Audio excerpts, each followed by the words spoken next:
Ça y est, nous avons démarré notre année d'apprentissage avec Jésus. Maintenant, il suffit juste de continuer tranquillement jusqu'au bout. Cette année est censée nous offrir la possibilité d'intégrer sa nouvelle vision du monde, de l'univers euh, tout entièrement. Cela va nécessiter un certain travail, une certaine assiduité, et le livre d'exercice est juste un début, mais c'est néanmoins nécessaire et ça mène vraiment à une profonde transformation de notre perception. Maintenant, le premier leçon commence avec un vrai mouvement de désencombrement de notre esprit. Ça peut sembler un peu étrange, un peu déroutant dans un premier temps. Jésus ne nous demande pas de tout comprendre. Cela va venir après, la compréhension, avec les leçons qui expliquent ces premières leçons. Néanmoins, nous avons pensé que ça pourrait être utile pour vous d'avoir quelques idées, quelques informations supplémentaires pour vous aider à mieux les intégrer dans un plus grand tableau, plus grand mouvement du cours. Ces quatre premières leçons c'est une façon très efficace pour commencer ce processus de désencombrement. Nous allons continuer avec ce mouvement ce soir. Je vais essayer de faire...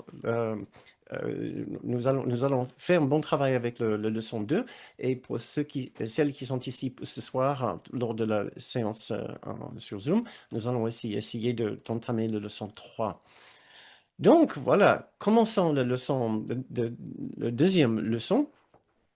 Au titre assez énigmatique, j'ai donné à tout ce que je vois ici dans cette pièce toute la signification que cela a pour moi. Nous pouvons trouver que cela un peu énigmatique dans le sens que nous pensons normalement ou naturellement que les sens ont leur propre signification. Jésus ne cherche pas spécialement à expliquer le sens de cette leçon ici, et je vais essayer de vous donner quelques petites informations qui aident dans ce sens-là. Mais tout d'abord, parlons de ces instructions pour cette leçon. Tout d'abord, comme la première leçon et comme la troisième et quatrième leçon qui vont suivre, il faut les faire de la façon la plus simple, puisque nous n'avons pas l'habitude encore de ce processus de dépouillement de notre esprit. Simplement veut dire légèrement, sans hâte, sans pression, sans trop de sérieux, sans intensité et sans les je dois. Comme je dois appliquer à tout ce que je vois, tout ce qui est ici, je dois transformer totalement mon esprit. Cela ne sera pas efficace ou productif pour nous à ce stade. Euh, Cela peut être une façon de pratiquer la leçon d'une manière plus générale, plus universelle, une fois qu'on revient dessus sur ces leçons une deuxième fois. Euh, Maintenant, commençons à regarder un autre aspect de cette leçon, qui est un aspect très intéressant de cette leçon, c'est qu'elle parle encore de cette histoire, de cette question de différence et de ne pas faire de différence et distinguer entre certains objets. La question des différences est absolument cruciale dans le cours et nous retrouvons l'idée de voir et de voir au-delà des différences, de ne pas distinguer entre les choses. Nous retrouvons cette idée encore et encore. Pourquoi? Parce que c'est enfin la façon dont nous allons pouvoir trouver la vision universelle ou l'unité derrière les apparences. Jésus, dans son cours, va nous emmener à la fin à une vision qui voit chaque personne pareil, sans le moindre différence. Et ici, il prépare le terrain pour ça en nous demandant dans ses premières leçons de ne faire aucune distinction entre une chose et une autre. Nous comprendrons bien le sens de cela plus tard quand nous comprenons le sens que nous avons donné à des choses qui les séparent, qui les différencient, qui était toujours le sens de l'ego. Il nous dit ici que nous allons, il implique, en disant dans la deuxième phrase ici, en essayant d'éviter de choisir selon la taille, l'éclat, la couleur, etc. C'est dans le, deuxième phrase, le deuxième paragraphe. Il nous demande d'essayer d'éviter de choisir selon différents facteurs ou qualités, en disant en nous invitant d'essayer d'éviter, ce qui veut dire qu'il sait qu'on sera tenté de faire, voir qu'on va faire ces distinctions et trouver ces différences entre les choses, qui nous devrait nous mettre la puce à l'oreille, d'être un peu attentif à notre manière justement de faire. Il va un petit peu plus loin quand il propose dans encore dans le deuxième paragraphe, il propose des idées spécifiques de ne pas distinguer entre un corps, un bouton, une mouche, un plancher, un bras ou une pomme. Et nous devons nous interroger vraiment, est-ce que nous voyons sincèrement ces choses de la même façon sans signification? Et voilà, c'est une première question que j'ai envie de vous inviter, à laquelle j'ai envie de vous inviter à réfléchir. Est-ce que sincèrement, vous pouvez réfléchir à ces différentes choses d'exactement la même manière? Ou est-ce qu'effectivement, dans votre esprit, ces choses contiennent une signification différente? L'idée n'est pas de pratiquer ces leçons sans réfléchir. On nous demande quand même d'être attentif à nos réactions par rapport à ces leçons, par rapport au fait d'être confronté à ces déclarations assez inattendues. Euh, et donc, la question toute simple est qui pense vraiment qu'il a donné un sens à ces différentes choses, à un bouton, une mouche, un plancher, une pomme, un bras, un corps, etc. Euh,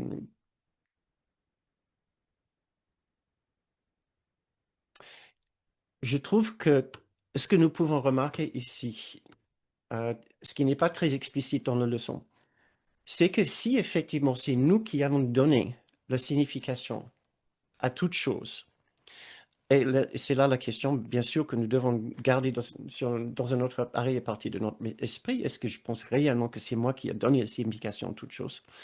Euh, Si c'est vraiment nous qui l'avons fait, cela veut dire, théoriquement, que nous pouvons changer le sens que les choses ont pour nous. Donc, ça serait une autre question. Est-ce que vous pensez réellement que vous disposez d'un certain pouvoir de changer la signification de tout objet pour vous? Et j'aimerais bien savoir ce que c'est la réaction automatique qui surgit dans votre esprit quand je vous pose cette question. Est-ce que vous pensez réellement d'avoir le contrôle total sur la signification que les choses portent? Ou est-ce que vous pensez que, ben non, je n'ai pas cette qualité, ce pouvoir, les choses, à un certain niveau, les choses ont un sens inhérent, une signification inhérente. Donc, j'aimerais bien savoir ce que vous en pensez. Si vous êtes ici ce soir, vous pouvez peut-être tenter de répondre à cette question. Euh, la réponse automatique dans notre ego devrait être non. Certaines choses ont un sens inhérent que moi, je ne peux pas changer. Et ce qui sera très bien, c'est de au moins reconnaître c'est une certaine réponse à un certain niveau dans notre esprit. Jésus voudrait, avec ses premières leçons, que nous développions notre sens d'observation et notre attention avec un regard honnête. Si nous arrivons déjà à faire cela, nous aurions énormément accompli.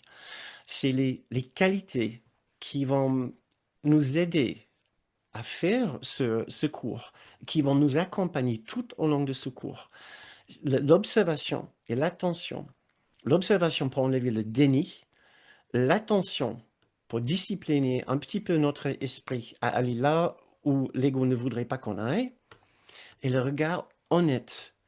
Et ce qui va nous rendre, qui va remettre sur la voie juste et à approfondir notre relation avec notre guide, à avoir confiance en lui, qui sait ce qu'il fait.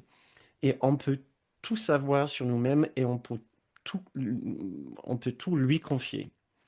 Donc, en réfléchissant à ces questions, et je vois qu'il y a certaines personnes qui ont répondu à ma question avec ces réponses. Non, pas du tout, je ne pense pas avoir le contrôle. Je pense qu'on ne peut pas changer les choses, pas inhérentes, mais ça dépasse mon petit soi. Je n'ai, je n'ai, pardon, ça bouge un petit peu. Je n'ai pas le pouvoir total car j'ai été conditionné pour voir les choses d'une certaine façon. Je n'ai aucun contrôle car je suis une somme de conditionnements, très bien. Encore une autre personne, c'est vraiment difficile tant je suis attaché à ce que je crois voir autour de moi, mais oui, j'ai la possibilité de changer ma perception à cette heure. Je pense à l'œuvre, ce n'est pas une pipe pas de Magritte, oui, le tableau. J'aimerais bien que cette ne soit qu'une pomme. D'accord. Euh, Très bien.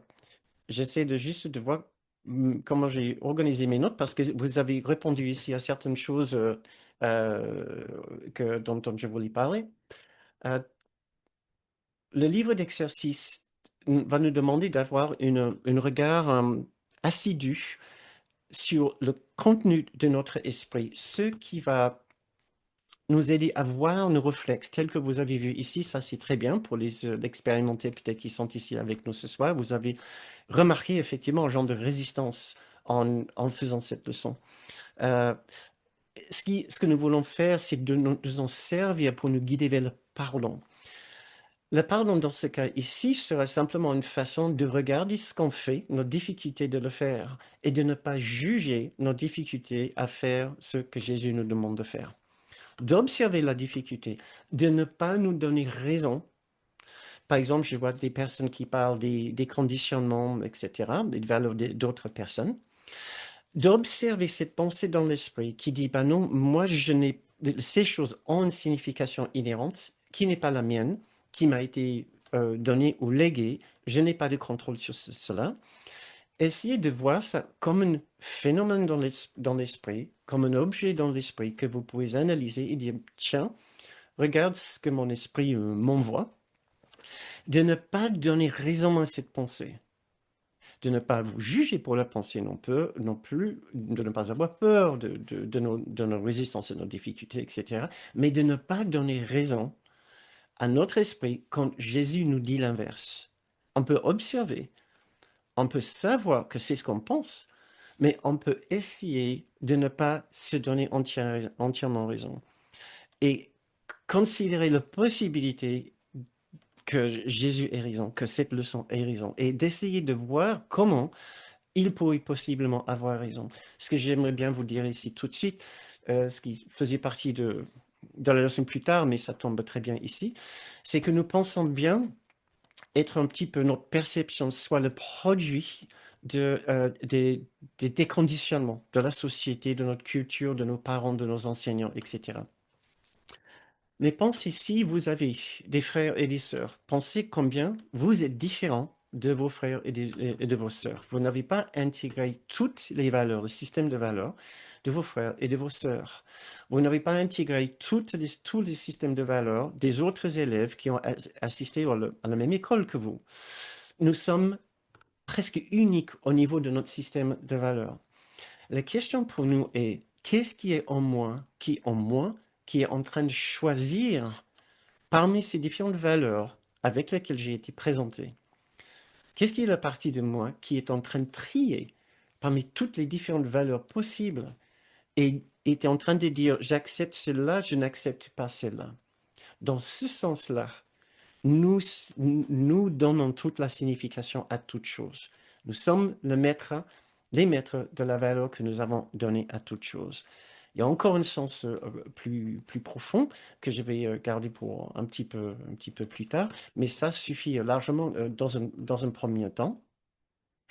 Euh, Maintenant, euh, nous voulons nous voulons profiter de cette leçon pour savoir que il y a une voix en nous qui va automatiquement, naturellement essayer d'avoir raison et dire je sais ce que c'est le sens de telle ou telle chose. Cette voix s'ouvre toujours, selon nos cours, la voix de l'ego. Donc Jésus ici nous invite à devenir conscient de cette voix qui parle en premier et pour savoir que c'est juste une voix et qu'il y a une autre voix. Une autre voix que nous appelons celle du Saint-Esprit, de Jésus lui-même, ou de notre grande soi, ou de notre esprit juste, mais de savoir qu'il y a toujours cette opposition de ces deux voix, en fait. C'est plutôt l'ego qui s'oppose au Saint-Esprit. Le Saint-Esprit ne s'oppose à rien, il sait qu'il a raison. Euh, un autre aspect de cette leçon qui est intéressant à- intéressant à remarquer, c'est que Jésus essaie de dire d'une façon sous-jacente par cette leçon qu'il y a une autre réalité. Et ces différentes perceptions vont juste recouvrir cette autre réalité dans notre esprit tant que nous les gardons. Donc nous avons intérêt à savoir, à, à- à savoir que nous les avons, ces idées, ces préconçus, ces pensées de sens et de signification, pour pouvoir les remettre en question, pour pouvoir ouvrir notre esprit à une réalité bien plus grande. Pour cela, nous allons devoir savoir que les choses n'ont pas un sens inhérent. C'est un sens que nous leur avons donné. Nos perceptions ne sont pas justes. Il y a une réalité que nos perceptions déguisent. Euh, Très bien. Je pense que cela nous aide déjà dans un premier temps pour comprendre cette leçon pour les personnes qui font cette leçon pour la première fois. Maintenant, si vous avez envie d'aller plus loin, je vous invite à regarder le replay de cette séance tout entière. Vous trouverez les liens à la fin de cette séance ou en la fin de cette vidéo ou dans le descriptif de cette vidéo.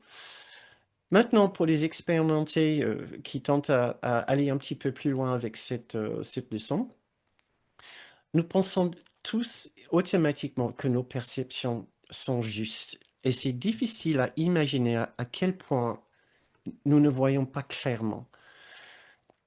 Jésus nous donne des informations dans son cours qui sont absolument extraordinaires et même très étranges. Par exemple, il dit en demi-mot, personne ne meurt parce que personne n'est ici. C'est impossible à comprendre pour nous dans un premier temps, puisque tellement nous sommes euh, imprégnés de l'idée d'être ces corps et euh, de, de vivre la vie d'un corps, et que à la fin de la vie de ce corps, nous allons mourir, comme beaucoup de gens meurent autour de nous. Je trouve une idée absolument remarquable et magnifique, l'idée que personne ne meurt vraiment, puisque la vraie vie n'appartient pas à ces corps, mais pour pouvoir vraiment l'intégrer, nous allons devoir faire face à toutes les différentes significations que nous avons données à toute chose. Par exemple, un corps, il a pensé à un corps, nous pensons qu'un corps contient la vie humaine. Et nous allons devoir observer cette pensée pour pouvoir le mettre de côté, pour pouvoir imaginer une vérité aussi remarquable que l'enfant de Dieu ne meurt jamais.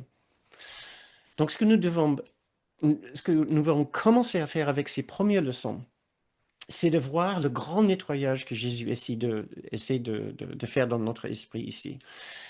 Et de nous dire, tu as une façon très spécifique de voir le monde, bien au-delà de ce que vous imaginez. Ta façon de faire, ta façon de voir le monde passe par l'ego. L'ego est un concept de soi basé sur la séparation. Une fois que nous acceptons la séparation tout-même, nous allons voir le monde d'une certaine façon à travers les filtres et les besoins et les impératifs de l'ego. Ce qui veut dire à travers ces filtres de particularité, d'individualité, de séparation, de différence, de culpabilité, de besoin de satisfaction, de besoin de reconnaissance, de projection, de blâme, de rancœur, de victime, etc. Maintenant, ces filtres vont vont paraître tellement inhérents et automatiques dans notre esprit que nous risquons de ne pas les mettre tous en question. C'est ce qu'il nous demande de faire ici, quand nous faisons la leçon pour une deuxième fois. Kenneth nous disait, nous sommes véritablement des machines à donner du sens, et ce sens sera toujours celui de l'ego, et son impératif primordial est de donner une réalité aux choses autour de nous. La tasse, le plancher, le balai, la voiture, si je réagis à ces différents objets, si j'ai une réaction, je les rends réels. Ce ne sont pas juste des images dans mon rêve. Euh, Kenneth citait cette phrase de la leçon: le seul critère pour appliquer l'idée à quelque chose est simplement que ton regard se soit posé dessus. Comme il disait dans son livre Voyage, dans le livre d'exercice, si ton regard se pose dessus, c'est parce que tu l'as remarqué et d'une façon ou d'une autre, tu l'as rendu réel. Et on le rend réel pour que d'autres objets soient réels aussi, parce que l'objet que je veux qu'il soit réel, c'est ce corps, c'est moi-même. Je ne veux pas que les objets soient juste des images. Sinon, je serais obligé de regarder l'image dans le miroir et de considérer que c'est aussi insignifiant que tout le reste. Euh, donc voilà. Maintenant, j'ai envie de vous poser quelques questions, faire un petit travail avec vous. Quel est Je vais vous lire quelques phrases et quelques idées ici. J'aimerais bien connaître votre niveau de réaction. De 1 à 10. 10, c'est une forte réaction quelconque. Quelconque. Si ce n'est pas une réaction neutre, de paix, de tranquillité, un sentiment de sécurité, alors on peut considérer que c'est une réaction. Nous avons rendu ce sujet, cet objet, cette situation réelle d'une façon ou d'une autre. Donc voici dans un premier temps quelques objets suivis de quelques situations. Je vous invite juste à réfléchir légèrement et entendre à l'intérieur de vous votre réaction en écoutant ces mots. Est-ce que, Quelle est votre réaction en écoutant le mot nourriture? Est-ce que c'est neutre, paix? Euh, un regard totalement paisible et aimant. Nourriture, maison,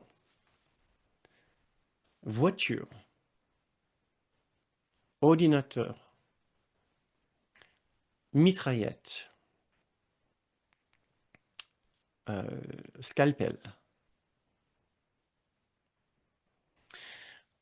Est-ce que vous avez remarqué le moindre différentes réactions, comme si ces choses-là ont une certaine réalité inhérente? Je continue pour les scènes ou les situations. Accident de voiture, remise de médaille d'or olympique, déclaration d'amour, un divorce, un mariage, une scène de guerre, une promotion professionnelle, un gain au loto, une nappe de gasoil, un flacon de Roundup, ce qui est un pesticide maintenant, je pense, interdite.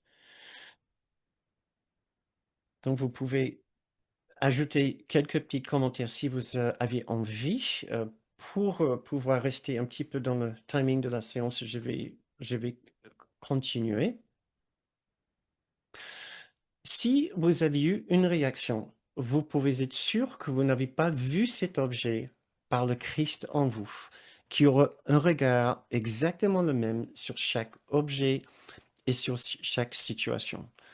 Le Christ en vous sait qu'il habite en dehors de ce monde et de ces différentes situations. Il ne sera affecté par quoi que ce soit dans ce monde, ni par ces objets, ni par ces différents événements. Il n'y a aucun problème à savoir que nous ne sommes pas encore dans le Christ en nous, dans l'esprit du Christ en nous.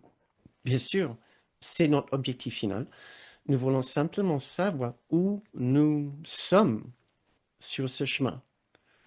Et à savoir aussi que c'est notre chemin. C'est de nous questionner par rapport à ces attachements, par rapport à ce que nous cherchons avec ces objets, l'interprétation de signification que nous avons donnée à ces différents objets et situations, qui n'est pas celle du Christ en nous. Ouais. pour parler très personnellement de la présence du Saint-Esprit en nous-mêmes.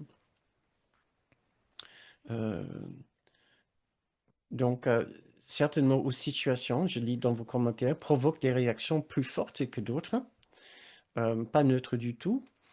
Mes jugements sur chaque mot ou expression fait qui génère de la paix ou de la tristesse, par exemple. Très bien.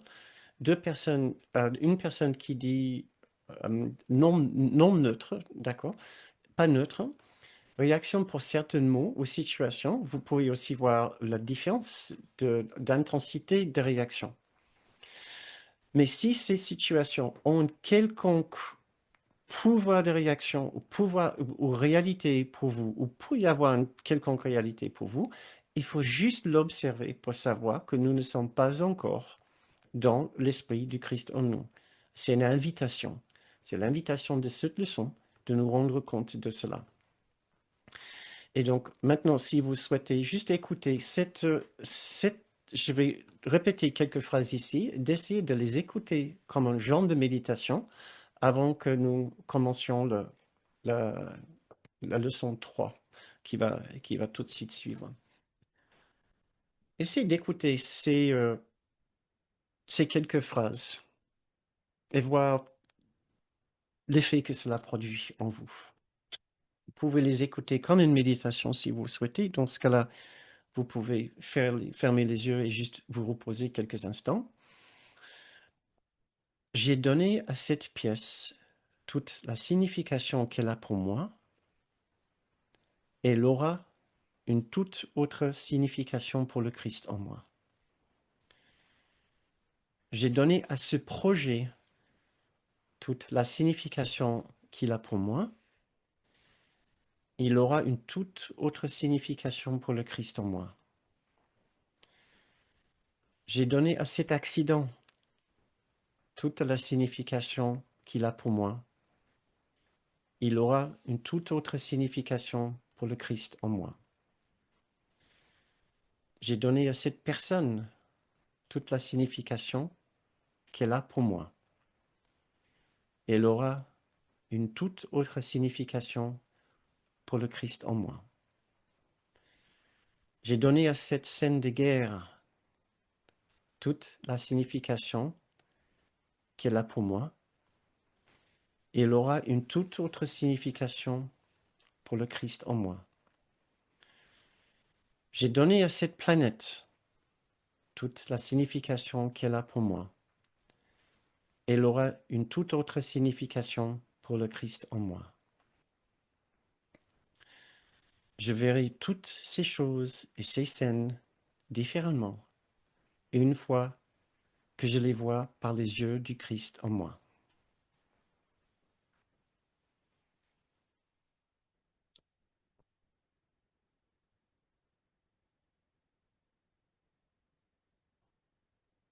Très bien, merci. C'est la fin de cette première partie de cette séance ce soir.